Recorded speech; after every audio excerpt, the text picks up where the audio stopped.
Welcome back, budding biologist. In this clip we're going to be looking at a 6-mark question drawn from Module 3.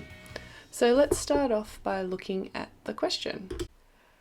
So question 28. One general law leading to the advancement of all organic beings: multiply, vary, let the strongest live and the weakest die.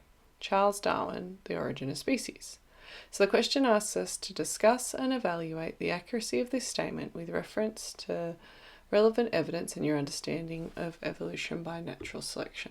So let's recall that discussion means to give points for and against, and evaluation requires to give a reason-based judgment. So we've got to have some points either for or against that give reason for a judgment. Some relevant evidence, so things like biochemical evidence, fossil record, modern examples, things like antibiotic bacteria, resistant bacteria, or the cane toad could be used to support your answer, or you could just give real evidence-based statements for your points for and against.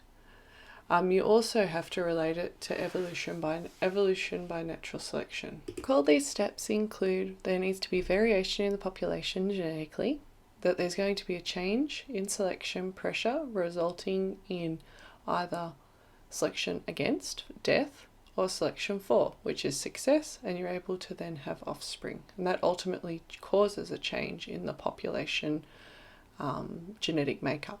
Okay, now let's look at a planned out response.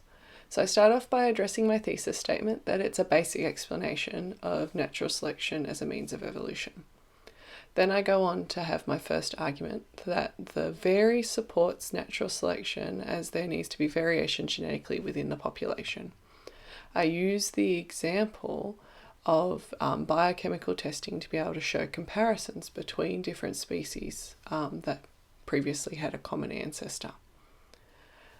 Next, I make a statement about the weakness of the above statement, that it doesn't actually address prompts for survival, so selection pressures and adaptations.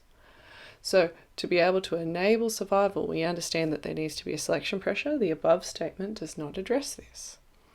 And then I give an example of the cane toad and requiring longer legs at the pioneering edges of the population, and that means that there needs to be selection pressure to cover more ground. Therefore, I then go on to make my judgment statement that it actually doesn't give enough accurate detail around selection pressure and the impact on survival. So in this response, I give both points for and against, and I give an evidence-based statement addressing those verbs that we looked at the start. I hope this helped you understand how to answer this 6-mark question. Email me any questions you'd like me to explain further. See you next time, budding biologist.